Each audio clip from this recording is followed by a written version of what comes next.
I got to crack the bottle on my own, and by the time, we left and we got to the function, I hadn't even stepped in the car yet. I already knew something was wrong.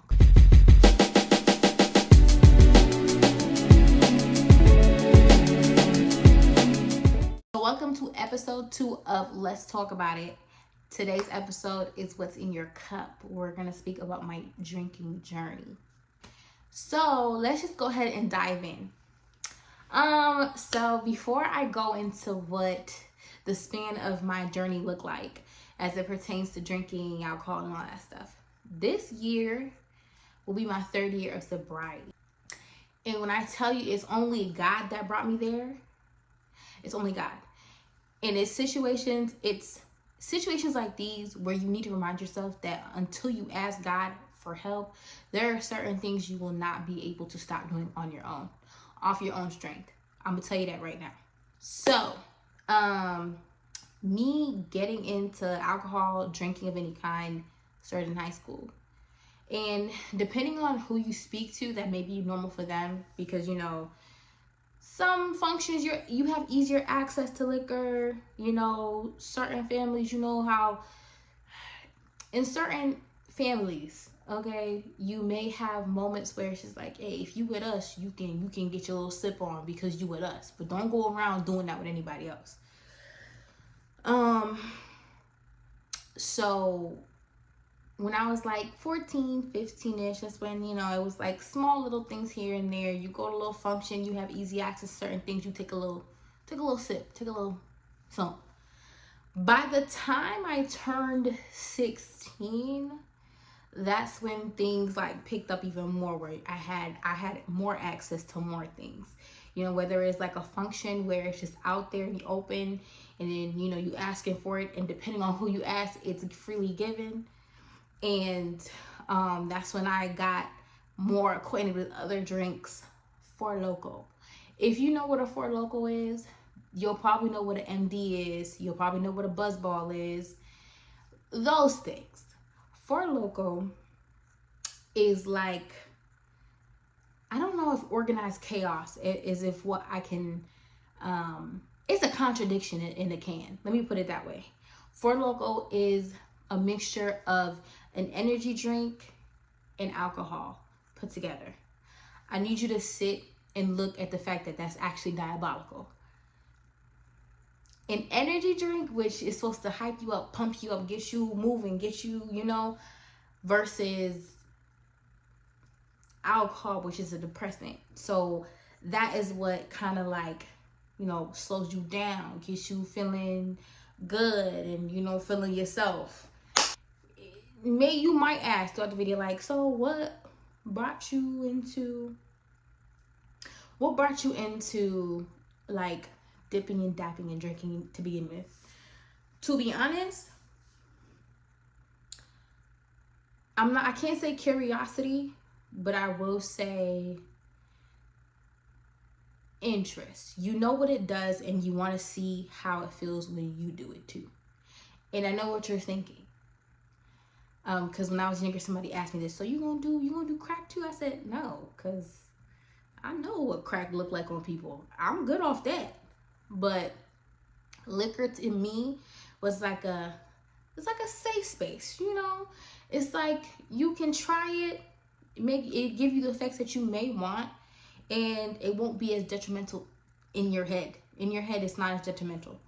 So, the more I had access to these things, whether it be the Four Loko I was talking about, or just functions where I was able to get my hands on, shots from the bottle at a party, whatever the case is, it fed something. So a few years ago, more like 5, I'm not gonna say a few, like 5 years ago, I was diagnosed with ADHD, and the more I understood what it was, it made me realize, because of the low dopamine that's in the brain as it pertains to somebody who has ADHD, they're more likely to become addicted and have issues with substance abuse. Now, I did not know that prior to 2020. I just knew that I liked drinking, and I liked that it allowed me to feel settled. It allowed me to numb. It allowed me to feel like everything was somewhat normal. The issue with liquor is that that feeling that you get is only there for a temporary amount of time. So once that feeling is gone, what do you want to do? You want more. You want to take in more. You want to keep going. And that's kind of how things progressed for me. So I went from high school, graduating, going to college. And college, now that was different. During my college years, there was a party that I ended up going to. And this could have ended in a whole nother way for me. So I'm using this story as a way for you to be aware for yourself. You don't think you got a problem? That's cool. You don't have a problem? That's wonderful. If you are concerned about your alcohol intake, I just want you to understand that sometimes when you get too comfortable doing certain things that aren't viewed as an issue to you, it could cause a lot of issues, and it can be detrimental to your life. So this was probably my third year in the college, and I was headed to a party with my roommate at the time, and we pre-gaming, knocking back, shots or whatever, so on and so forth.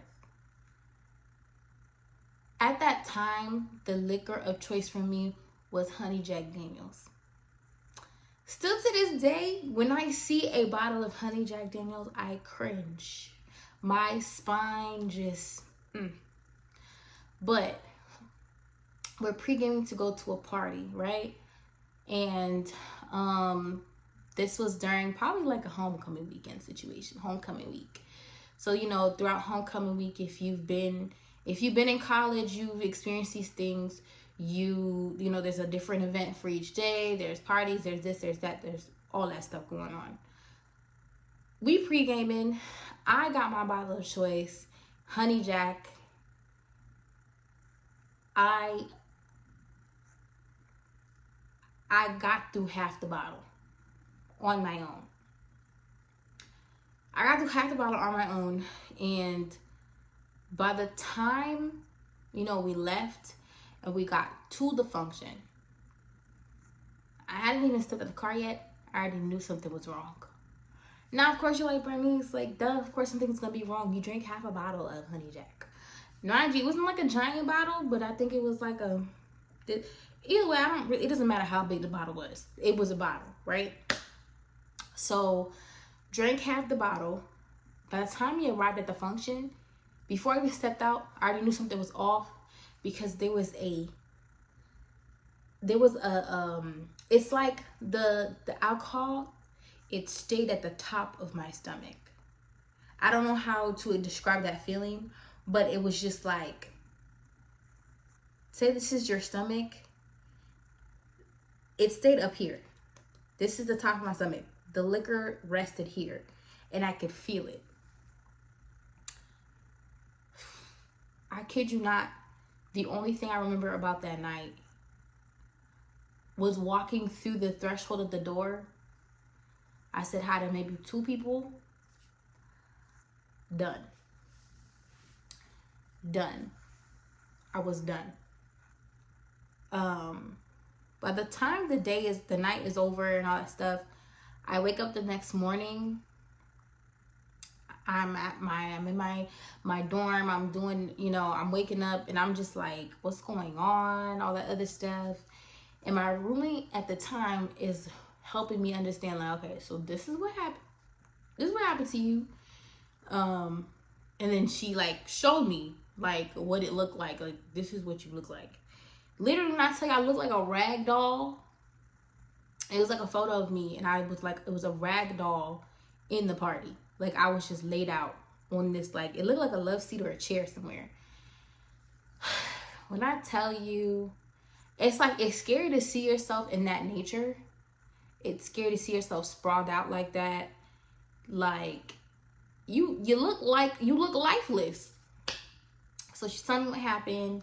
I see different clips, you know, different angles of me at the party or whatever. Like, it's embarrassing, but it's just like, dang, I really could have lost like everything. So as the day progresses, you know, it's still homecoming. So we go outside, and it's like, it's somewhat embarrassing because people see you and they're like, oh my gosh, we saw you at the party. Like, are you okay? Mind you, I don't know half these people ask me if I'm okay. But like, ain't it a little embarrassing? You just trying to act like nothing happened. Everybody's walking up to you like, hey, we saw you yesterday. Are you okay? I don't know you. But yes, I'm okay. Grateful that, you know, nothing happened outside of what had already took place. But it's just like, anything could have happened, really. You KO, you blacked out, you're gone, you're done, you're cooked. There's so many different things that could have taken place, right? So I want to highlight that because that was probably like the most dangerous moments when it comes to liquor for me. But I also want you to understand that it did not stop me from drinking. It was more so in my head, the way I looked at it, I was like, well, just gotta be careful next time. Next time, don't knock out half the bottle and you'll be all right.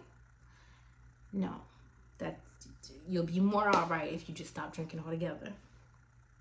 All right, so fast forward. So when things finally started changing for me was about 3 years ago.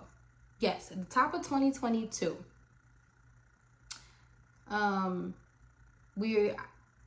This is coming into 2022. So, you know, when you are walking into a new year, you're already thinking about the different things that you want for that new year, what you're expecting. Now, of course, when this first started happening for me, it felt like the thought came from me, but this was God doing his thing. So, I had initially said like, okay, I want to see how long I can go throughout this year without drinking. Where did the thought come from? The Lord. Because at first I was like, that's so random, but I'm gonna run with it or go without. It was so hard. It was so hard. And I say this because in public settings, like whether I go to like a party, there were so many different social outings I was attending. And in my mind, it's just like me going to the social settings and then, you know, knocking back something allowed me to just rest within the liquor I was drinking. I could chill. I was easy. I was smooth. I was just, you know, I was in my own element. I wasn't drinking nothing. So I was just like, dang. So I have to settle within my mind right now. So it was forcing me to look at my environment through a different lens. But it also helped me understand that, girl, you really do have a problem. You really do have a problem, because there came a moment where I was just like, I really want to drink like right now. Like, I really want this right now. So throughout, you know, that first year,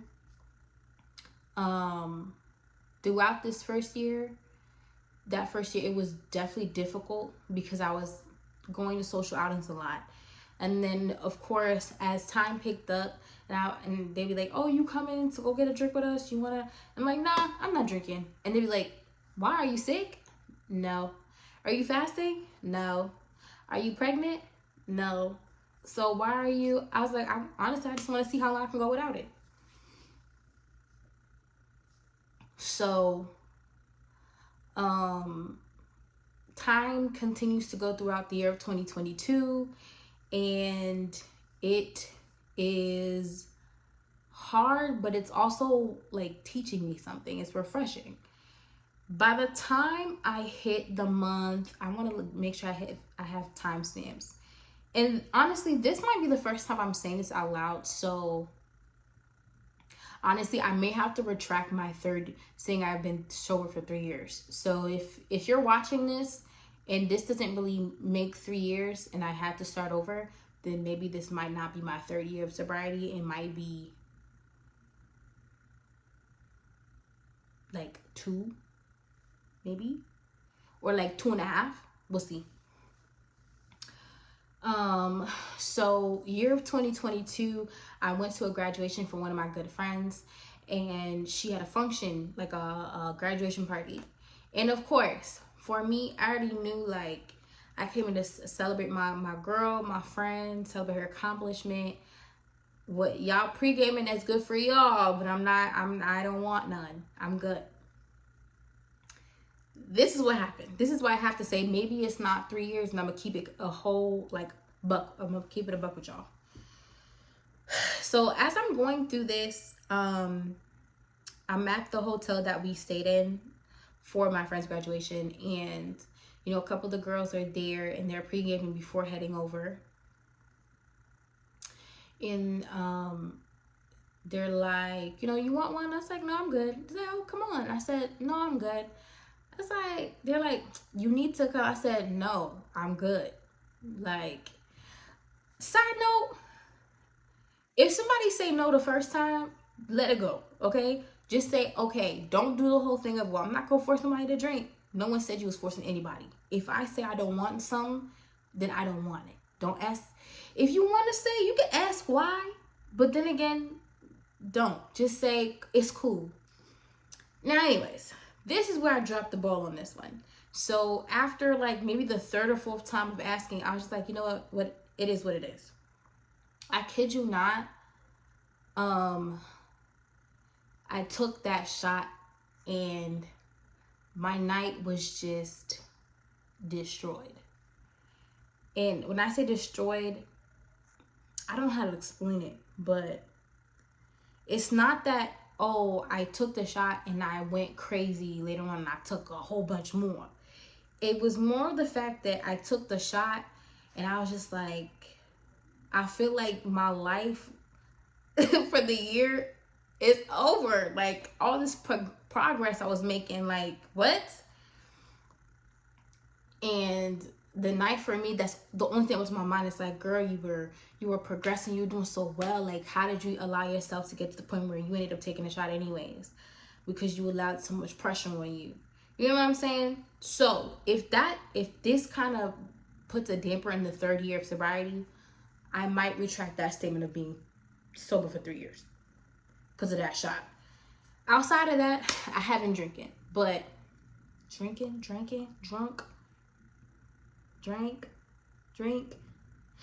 anyways, focus. But after that night, it kind of dawned on me that I was like, you have an issue.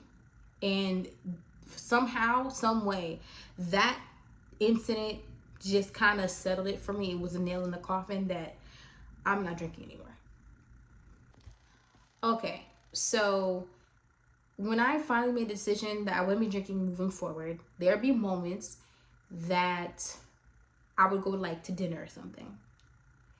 And prior to this, when I was drinking and I went out to dinner, 9 times out of 10, I was ordering a drink. And I kid you not, I was never looking for the cute drink, the one that was the sweet. Look, I said, what's the strongest thing on your menu? And they're like, oh, well, this is, I said, I'll take that. And if they didn't have what I liked, I would either go with the rum and coke or a Long Island iced tea and left it at that. No questions asked. If it's not strong, I don't want it. That was my mindset. So walking into a new season where I'm not drinking anymore, and you know, you're going out to dinner with friends, whether for whatever celebration, I had the opportunity, I think later that year, to have more to have like my first real conversation with somebody about, you know, why I stopped. So I'm sitting at a table with a few people and everyone's looking at the menu and it's like, oh, so what are you gonna get? What are you gonna drink? Da da da. And I'm sitting next to somebody and they're like, oh, I think I want to get this. Do you know what you want to drink? I said, yeah, I'm just gonna get like I see a mocktail, I think I want to get one of those or something like that. And she's like, oh, you're not drinking? I said, oh no, I don't drink anymore. And then the look was like, one of intrigued, like, I'm intrigued. I want to know, like, so why not? Well, and something happened, and I kept it a stack. I was like, hey, I had a problem, and I didn't realize how dependent I was on alcohol because I liked the effects that it had on me. And I told her, I was like, there's so many things I would participate in that I relied on liquor to get me through. And it's like, usually the response in some of these conversations is like, wow, Bernice, I would have never guessed it. People say that all the time.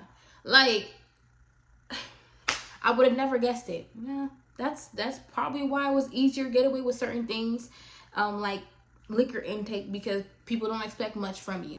Throughout other moments where I'd be around like other friends or other family or whatever the case is, I'd be around certain people that I'm usually around. And the environment would permit me to start saying like, yeah, I'm good. I don't want none. Like, I don't drink anymore. And it would be like, what? Why not? I was like, because I have a problem. And honestly, liquor is not something that would aid in my growth moving forward. If anything, it would just continue to keep me in a space that I don't need to be in. And I went into a whole spiel about, I was really more dependent on liquor than I realized. But you don't realize how dependent you are on something until you're removed from the environment that normalizes so much. Okay, let me tell y'all something. One thing that was told to me a lot in certain conversations that I've had with people is, well, I don't think you need to cut off liquor altogether. I think you can just portion control. You could just, take it every now and again. And this is after I said I had a problem. I was dependent on it.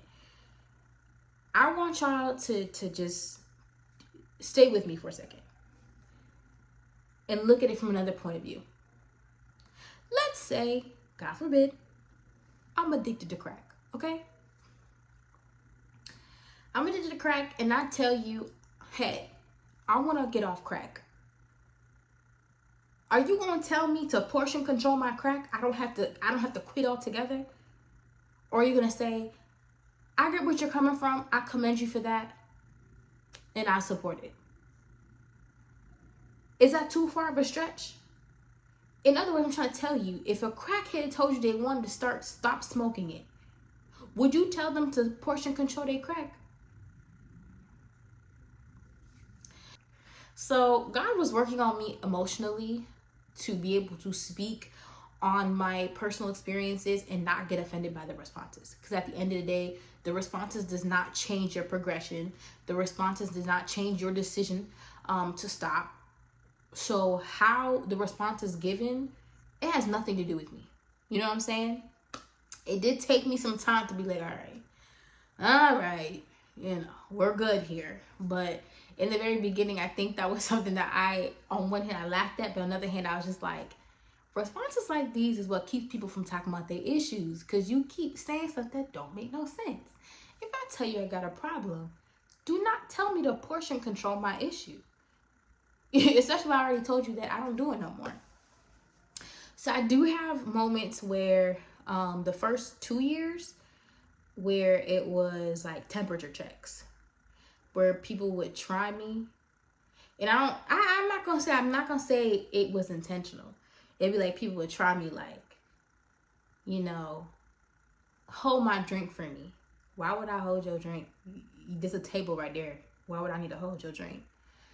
Or some people would ask me every now and again, like, so, like, what, are you still not drinking? And I'm like, yeah.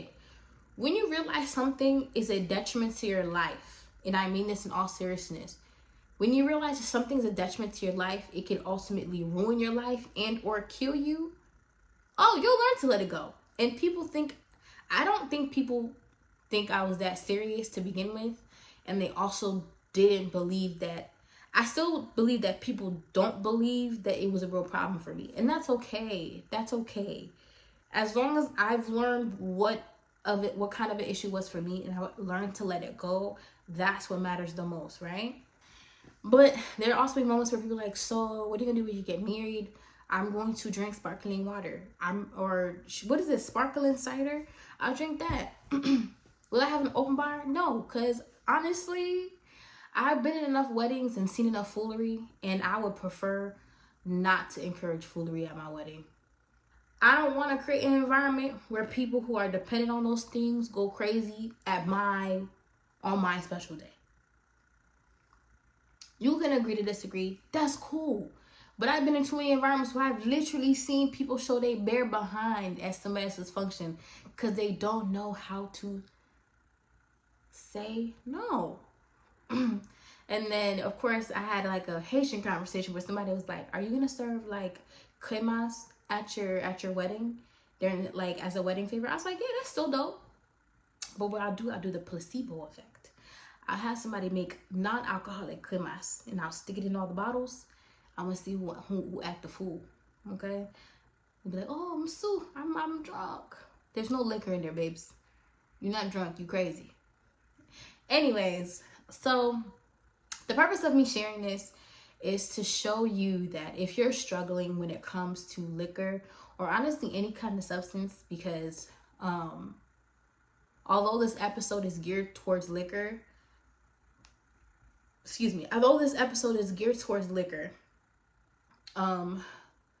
weed was one thing that I was into too. It's just people like, "Oh my gosh, what is crazy?" It's not that crazy. I'm a human like the next human. If you have flesh, you are susceptible to a lot of different things. It's just, I'm not trying to be funny. Smoking was very short-lived for me because I wasn't trying to roll up. I didn't want my lips to turn. And honestly, I didn't want to smell like it. So it was a short-lived thing. Now, when I got put on to other things, like gummies, it was like a middle ground for me. But that's the thing within itself. If you are struggling with any area as it pertains to like drugs of any kind, I want you to be able to look at the fact whether or not you have an issue. I'm gonna let you decide that on your own. But when you come to a conclusion that you may want to stop these things, whatever it is, I need you to ask God directly for help. I could have never imagined, I mean this seriously, I could have never imagined me not drinking for the rest of my life, because to me it was just so normal. You know what I'm saying? It's not until I really sat down and be like, "God, if I'm going to stop doing this, I need your help. There's no way." I also want you to be very aware though, whenever you do stop this particular thing, be careful not to replace it for another unhealthy thing. Sometimes we get through that hurdle of stopping one bad habit, but we don't fill it in with something good, and then we adopt something else that's bad. So be careful with that. But I just want to give you encouragement that you are able to stop doing the things that you feel like you can't. You just need to understand the root of where it comes from. Understand that root, and if you have questions, feel free to drop them in the comments down below. Don't forget to like and subscribe this video and share it if it resonates with you and you feel like there's someone else that can better understand. Not better understand. I don't know why I said that. Share it with someone else that you feel like may need to hear this. Can't wait for the next episode. If you have suggestions on what you may want to talk about, feel free to send it to my email. Email will be in the comments, or just post it in the comment section below. See ya.